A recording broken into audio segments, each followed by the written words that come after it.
Welcome to Red Sox Digest, the only show where pain, sarcasm, and a dash of hope collide nightly like a Trevor Story strikeout.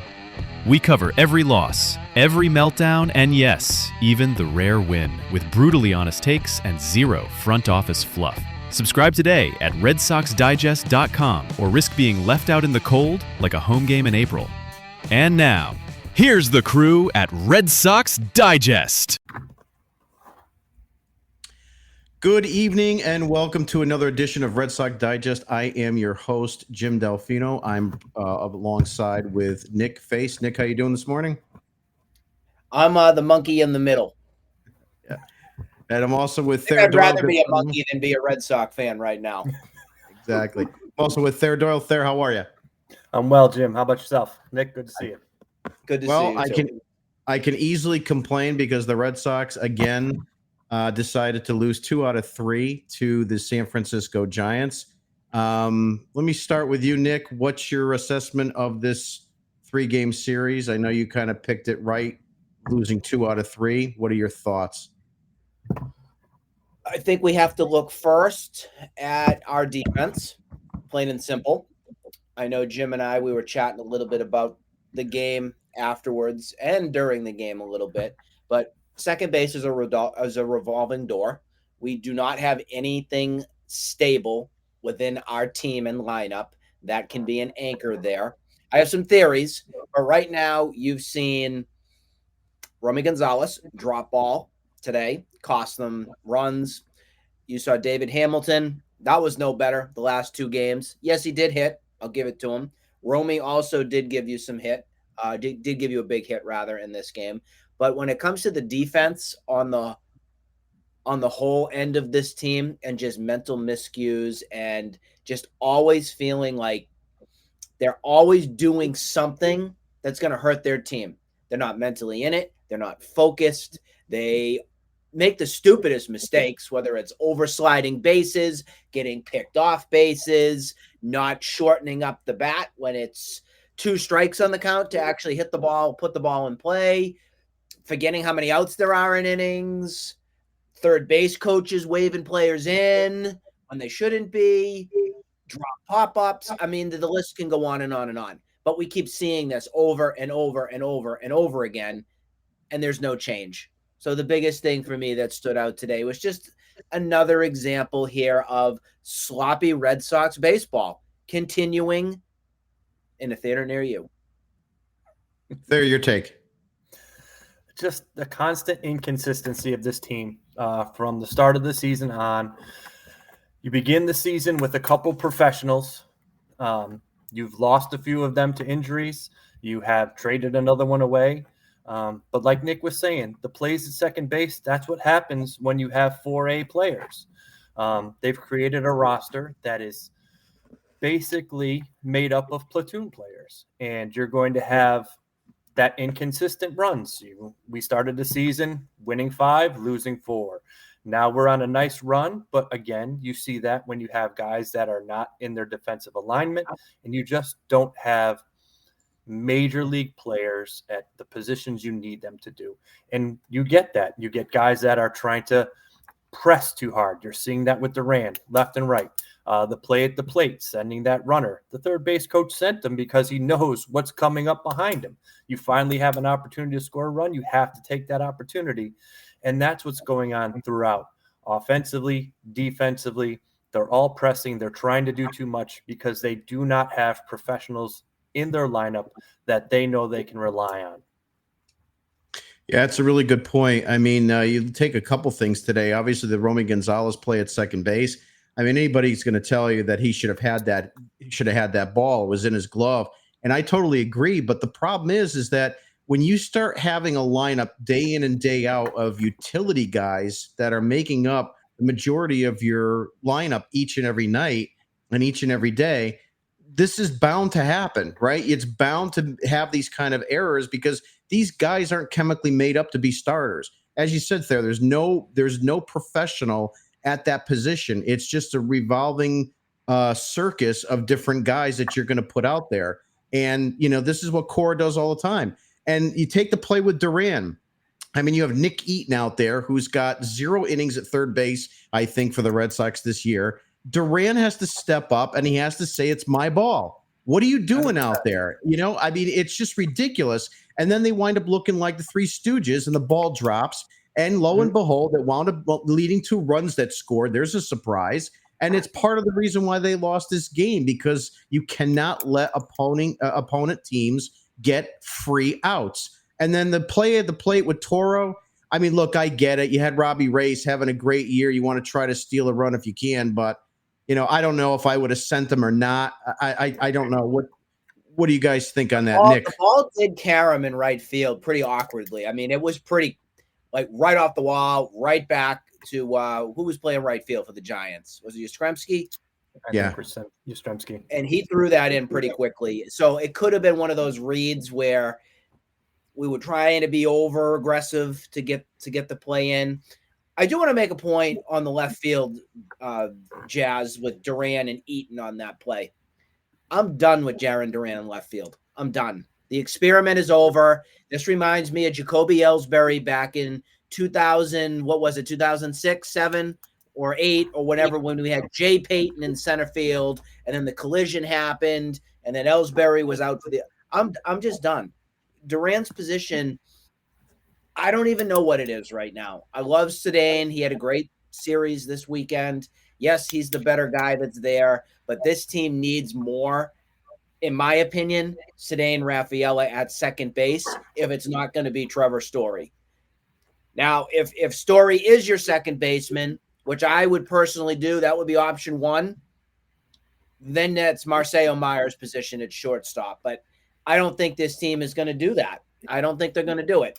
So I think the only way they improve right now, if they want to make something happen at second base, is move Rafaela to second, and then use your Roman Anthony, Jarren Duran, Wilyer Abreu, Rob Refsnyder, who else out there in the outfield to make it work. But I'm the chapter's closed for me with Jarren Duran on left field. It's done. All set. There. Clearly, that's the left fielder's ball from high school on up. It's his responsibility to call that play. The announcers were talking about it. I agree that he's not a very good defensive outfielder, but I don't see him being any better in center field. I've sort of contemplating, like Nick was saying, moving Rafaela to second base. Having watched him in person, I haven't seen a center fielder get a better jump on a ball since Jackie Bradley Jr. I think defensively he is superior in center field. Duran is bothering me to no end, but I don't see moving him to center being better for us. Just keep him in left field. He's got to understand it, start to learn the position. But that sort of goes back to that inconsistency we were talking about. He's an individual who presses and puts a lot of pressure on himself. And this is not an environment that is going to be conducive to him being successful. We saw that when he came up when he was younger. He put a lot of pressure on himself, made errors in center field, and everything started to steamroll. The last couple of years have been, we'll say, a little bit more consistent for him. And he was in a much better place, constantly hitting leadoff and playing all the time. And things were going well for him, and he was successful. But now, having lost Devers, he feels like he's the face. I really struggle to think he's going to be as successful as he's been in the past with us. And I think at second base, it's got to be, if not Meyer, I think it should be Story. I agree with Nick. Story should be your second baseman because Meyer's your shortstop for the future. Unless what I worry about is if they're going to platoon him, this constant platooning, then he can't be your everyday shortstop. You can't have Story go back and forth. If they're going to leave Meyer in and let him play against all comers, then he's your shortstop. If they're going to continue with the platooning, then you move Meyer to second base and Story stays your shortstop for this year. Yeah, it's a good point about that. I wanted to kind of like dive into that. Here you go, another day, another left-hander starter. And of course, right away, and I'm a Refsnyder guy. Everybody knows that. I tweet every time he does something good. I love Rob Refsnyder. I think he's one of the best fourth outfielders in the game, offensively at least. But I've said this 1,000 times if I've said it once. If your future revolves around Roman Anthony, Marcelo Mayer, and possibly Christian Campbell, we can't keep platooning these guys and never giving them a chance against left-handed pitching. Now, today, you have Anthony and right. You have him batting second, and you put Duran batting fifth, which I think is absolutely really strange. Okay. He's been your leadoff hitter for 3 years now. And now all of a sudden you're going to go ahead and put him in the middle of the order, which I think is absolutely really strange. If anything, I don't understand why you just don't leave him at the leadoff spot and put Refsnyder batting second. To me, at least you get an opportunity with Duran maybe getting on, maybe even stealing a base. And then Refsnyder, who's supposed to be obviously one of your best bats against left-handed pitching. Granted, he had 2 homers today, but you figure maybe he's going to get a hit and you can be up 1-0 after that. So I just find it really, really odd and bizarre to actually lead off the game with Refsnyder. And the second part about all that is you're putting Mayer on the bench in lieu of Nate Eaton, who is a journeyman infielder that you're bringing up because you moved Devers. I just don't understand Cora's logic behind this. I think a lot of it stems from just he loves to tinker. He loves to feel like he's the professor in the end of the day, that he has all the answers to everything from the textbook. I think our real problem here, I think the two of you will probably agree with me on this, we really don't have a true number 2 guy now, a number 3 guy, a number 4 guy, a number 5 guy, a number 6, a number 7. Maybe we have a lot of 8s and 9s, but I guess a lot of this has to stem with, how do you make up a lineup card with guys that are cast-offs, that are platoon 101 guys? You know, you got your Refsnyders and your Romies who rake against lefties. That's great. But then you have your other guys, your Willie Rebreyus. You got to figure out where he's sliding in. You got to figure out now where Roman Anthony's going to hit. Is it too much pressure to keep him up the top, or do you have to drop him down? Marcelo Meyer's one in the same category here. Where are you going to put him? Trevor Story, I mean, you'll have your ups and downs, more downs than ups, but it's a joke. You're hitting Carlos Navarez as your 4 guy. That shouldn't happen here. This is the Boston Red Sox. It shouldn't happen. I'm happy for him. Don't get me wrong. Carlos Navarez has been a revelation for this team. Revelation. Where would we even be without him right now? Well, we'd be crying our eyes out because Connor Wong would be behind the plate. So I guess the major thing here stems with probably Cora's trying to get a spark out of something in the middle of his lineup when he probably knows he got nothing. We got nothing now. There. I totally agree. Like we were saying, it goes back to the roster constitution. They failed in the offseason to fully put together any sort of, how would I say this? System-wide sort of roster. They had Devers. They had Bregman. You had Story. And then you had a bunch of kids. And you were hoping that your first baseman, Costas, is going to be ready to roll, but you have nothing behind them. You come up with Wong, hoping he's going to be there.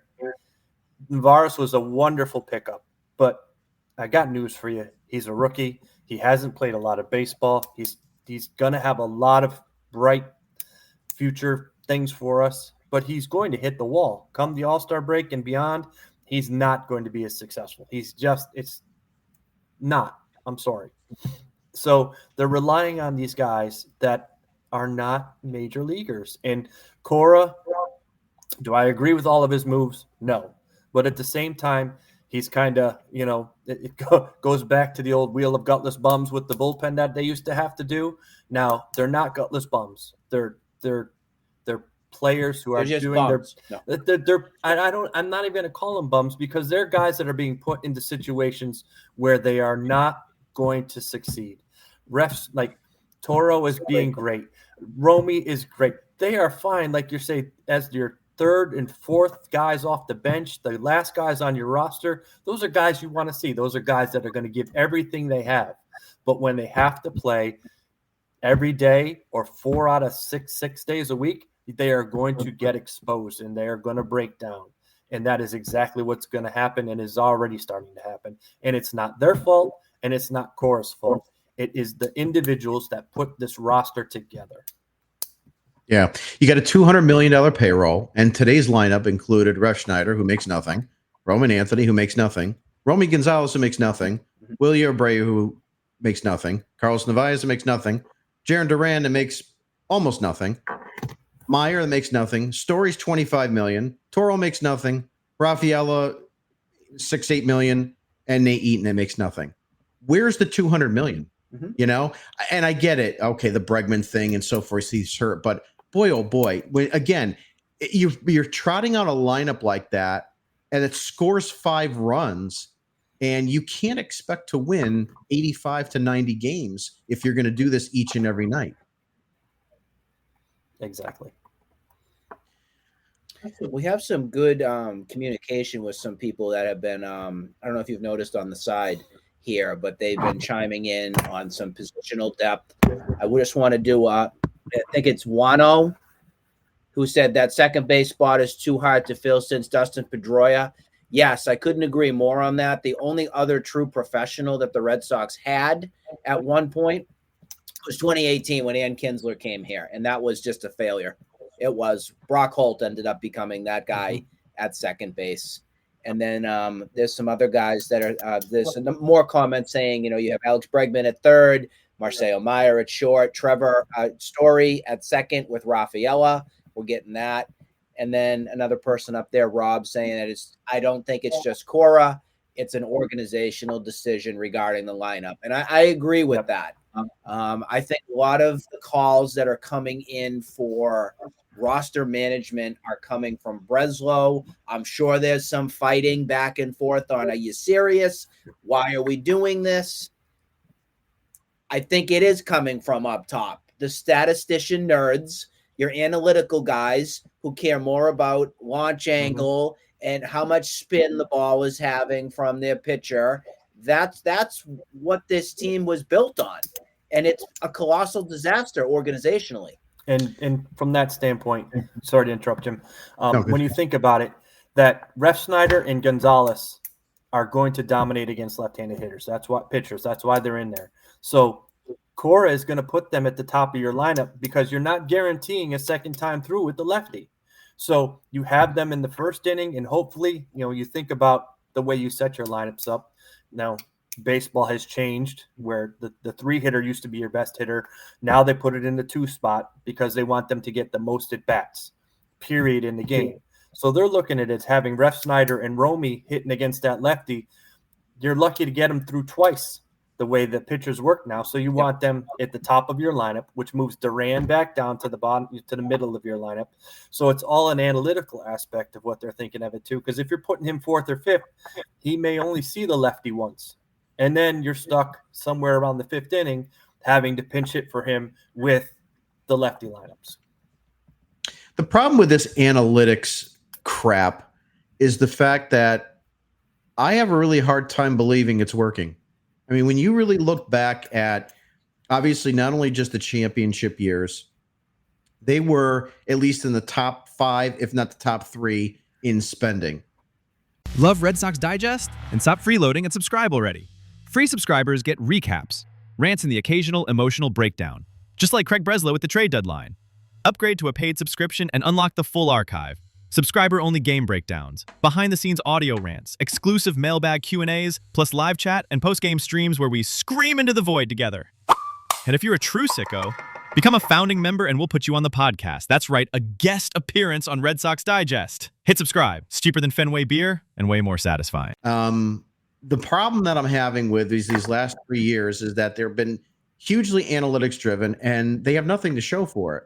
You have an extra wild card that has been added to Major League Baseball, and they haven't qualified for that yet.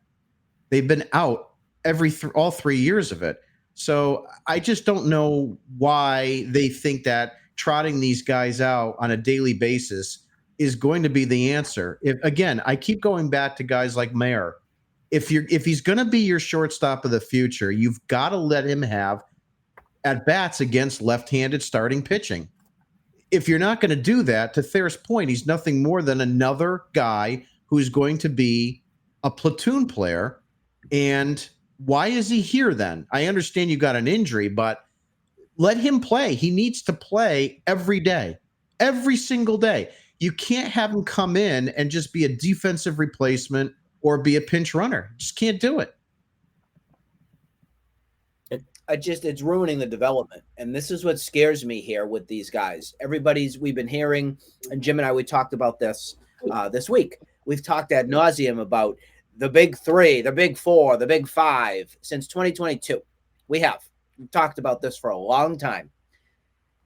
It scares me to death right now. Anybody who is a prospect, who is coming up to learn from the organization here to be a baseball player and play in major leagues, because we have seen now for over 3+ seasons that it is a failure. They are failing these guys and putting them into situations where they're probably not going to recover from.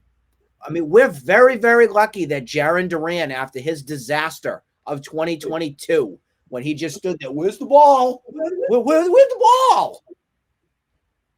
And we got 2023 success after the Adam Duvall injury. We mentioned that on the last show. And then 2024, of course, the All-Star season from him last year. We're so lucky on that. But to see anything more of this come out for your Roman Anthony's, your Marcelo Myers, we already failed with Christian Campbell. We already failed. I'm scared for this kid now. Yeah. I don't know what it's going to take until big changes are made with this team from the top. In order to do that, there has to be significant change to change the approach that these players are getting coached under. Switching gears a little bit to the pitching, Lucas Giolito, who has been as hot and cold as running water this season, he whittled his way through 6 innings today, 4 runs, 2 earned, 5 strikeouts, and the 2 home runs. What are your thoughts on him moving forward in this rotation? Do you think he's going to be better than 500, or you think he's going to continue to be a hot and cold starter for us? Start with you, Thayer. I think it's going to be a lot of the inconsistencies, pretty much like the rest of the team. I think he's starting to learn how to pitch instead of just being a thrower. He has some good innings where he's using his brain, he's thinking appropriately. When he works off the fastball and puts it into places he needs to, he's, I wouldn't say dominant, but he's a well above average pitcher. When he gets stuck into just trying to spin the ball, sort of like they've been doing. And also, he's still coming off of an injury. He's a guy that's halfway through being out for an entire year. It's not just going to revert back to the way it was. You're going to have situations where you just don't have it. And the last couple of games, he's been pretty decent. He's been better than he has been earlier in the year. But I think it's going to, again, pretty much like everything, and I hate to sound like a broken record, is they're putting all of their money into reclamation projects and guys that are coming off of injuries and, this idea of, oh, he's going to be what he was. It just doesn't happen physically like that for baseball players. They are creatures of habit. They really need consistency. They need to understand what they're doing. And in this hodgepodge system that the Red Sox have, it's not good for the young players nor the veterans where, oh, am I going to get this many innings? Am I going to ask me to do it this way? I've heard a lot of people talking about the pitching approach. Instead of pitching to the pitcher's strengths, the Red Sox love to pitch to the deficiencies of the batters. And that doesn't work. You just cannot do it. You have to pitch to your pitcher's strengths. You have to get them in a sort of a consistent vein of understanding what I'm going to do and how I'm going to do it. And when they're not doing it, it's what you sort of see. I think Giolito's starting to understand what he needs to do. And if they let him sort of muddle his way through, he'll be okay. I know there was a lot of talk today. I sort of saw in our war room, they're talking about pulling him too early. His velocity was going down. That 5th inning, he got bombed for 2 home runs. He got out of 6 well. But, coming around to that sort of, again, it's the psychological piece. He came out of that game, I believe it was tied when he came out, and then the bullpen sort of gave it all up. Actually, the line drive to second led to it all going down the tubes. But that was sort of the thing. They need to build his confidence, and I think he's going to be okay. Nick? I was in the camp of extending Giolito one more inning. I'm getting real tired if pitchers can only throw 80 pitches in a game. I'm all set with it. You're going to burn your bullpen's arms off. You are. I just think we're setting our team up to fail if our starter, who at least had a little bit something left in the tank, I'm not saying it could have been pretty, but I think you at least start the 7th with Giolito in there and see how it goes. Have Weissert up, have somebody else ready to go, and that wasn't the case here. I would have at least attempted it because, yes, it was 4 runs, but only 2 of those were earned. I know they were the home run and everything there. So I would have stretched out Giolito there a little bit more. I know he's coming off the Tommy John and everything, but you know what? For the most part, he's coming off a really good start against the Mariners. Build upon that. I think the team kind of let him down today with the costly errors, and Giolito should have had the win. Let's be if we didn't have those stupidity errors today. Giolito could have very, very easily had the win from today. Well, I think to both your points, getting a little bit more out of your starting pitching, as you go along is paramount. I mean, look at Crochet.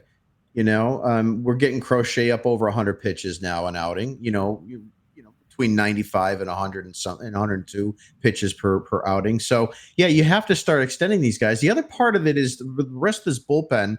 I'm starting to lose even more confidence than I've ever had in them because I think, again, it goes back to Thayer's point about putting people and players into positions that make them excel and win and do better. And if you're Greg Weissert and you're closing one night and then you're coming in the 7th at another, where is his headspace at? Zach Kelly, I think I'm done with Zach Kelly. Okay, I tweeted that earlier today. Got pictures of Cora. You didn't hear this? He's got pictures of Cora and Henry He together. must, because I'll tell you right now, I love his stuff, but it's not lovable stuff. He gets hit and gets hit hard. And I have absolutely no faith in him when he comes in that he's going to be able to get through an inning. He's got his ERA is 5.85 now. I mean, at what point do you wave the white flag on Zach Kelly? Oh, I've waved it far, far too long. It's still waving.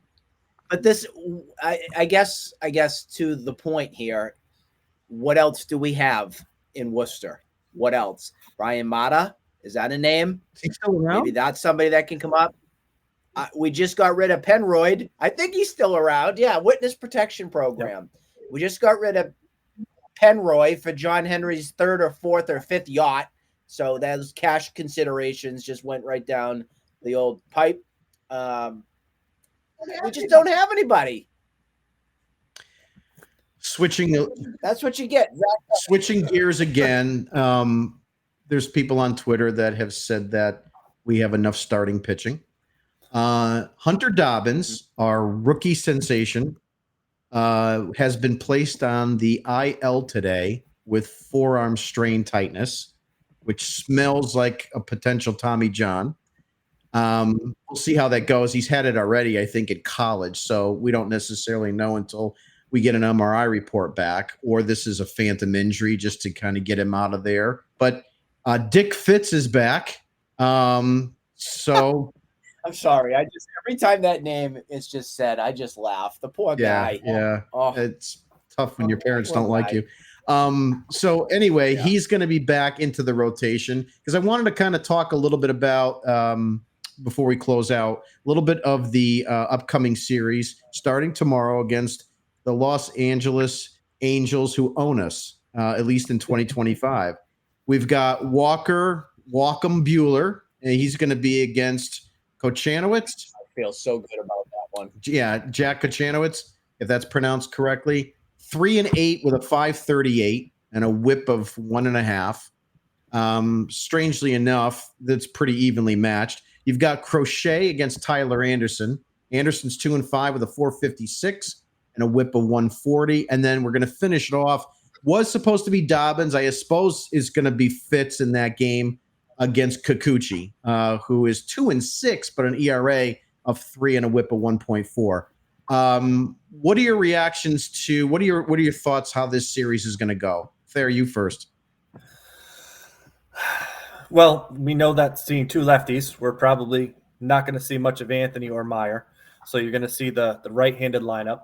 I think when I think of Tyler Anderson, I think of Yarborough against the Yankees, a guy that we should destroy.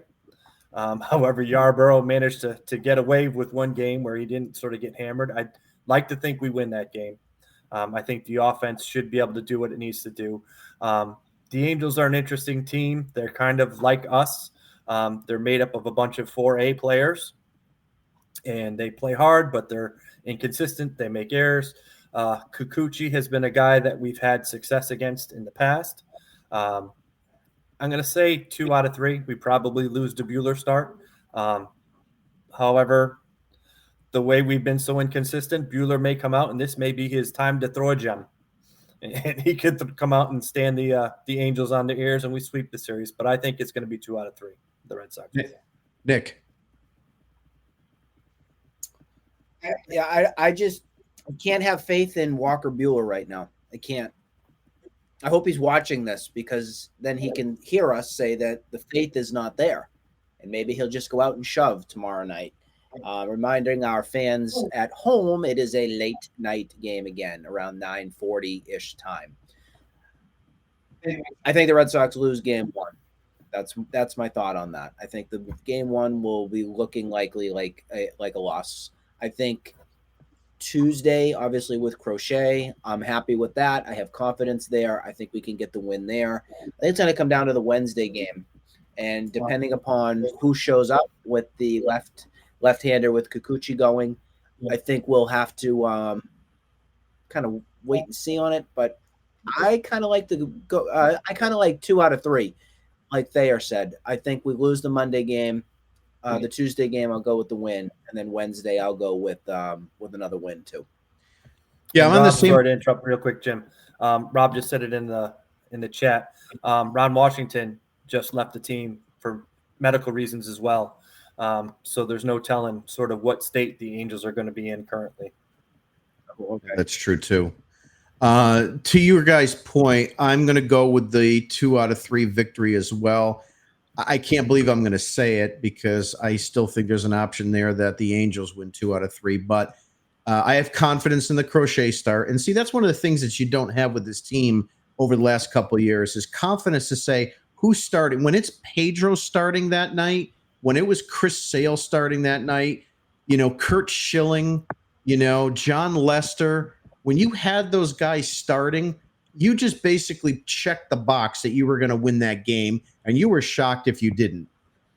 So he fits that bill for me, obviously, with this team. So, and to Thayer's point, Anderson is kind of a journeyman. We should be able to hit him pretty well. The fact that he is the left-hander, we'll have the Rob Refschneider lineup going, so he'll be probably leading off again. But I will take that game.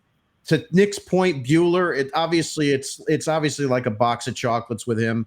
And hopefully he is listening. But, Walker, you've got an ERA of 22 in the last 7 days. So you may want to try to see if we could find a way to button that up a little bit. And then, of course, if Dick Fitz is going to be pitching on Wednesday, he's had a pretty good season. I mean, he hasn't been a complete, a loss. He's been pleasantly surprising along with Dobbins. The thing is with Kikuchi, he could certainly be troublesome for us. And then obviously, keep in mind that you'll have the Rob Refschneider right-handed lineup going. It's hard to say. I think if they can hit Kikuchi, they'll win 2 out of 3. So it's a toss-up on the Buehler and probably Fitz game, but I'm going to go 2 out of 3 as well. Any final comments before we wrap up tonight? I think it's a shame that these games are going to be happening so late on the West Coast because I see fireworks. This is going to be an offensive display with probably an incredible lack of defensive abilities. This will not be a Tom Mamansky, training video defensively for either team. So I wouldn't be surprised if you see tomorrow and maybe on Wednesday double digits. Interesting point, Nick. Yeah, I would love to say it would be a high scoring kind of game, but I guess outside of Friday night, I really haven't seen much of that from the Red Sox. So I don't know what we're going to get. I mean, maybe it's 5-6 runs. I see a couple people over here saying that they should score. I mean, in theory, yes, you should score. But the frustrating point here with this team is there's way too many strikeouts. They don't get the job done consistently. I want to get into that point when saying, yeah, a bad starter or whatnot is going to be throwing. We should be able to take advantage of it. But I don't know if that's going to be the case. So we'll evaluate. We'll see what happens from this series. In theory, it sounds good. Yeah. But we got to see. We kind of got to see what happens. Yeah, absolutely. Well, I'd like to wrap up today. Thank you very much, Nick and Thayer, for being on with us. My name is Jim. This is Red Sox Digest, and please go ahead and take a look at our digital product on redsoxdigest.com. Sign up for a free subscription to our daily and weekly articles about the Red Sox and about the league. Have a good night, and go Sox for tomorrow night. Bye-bye.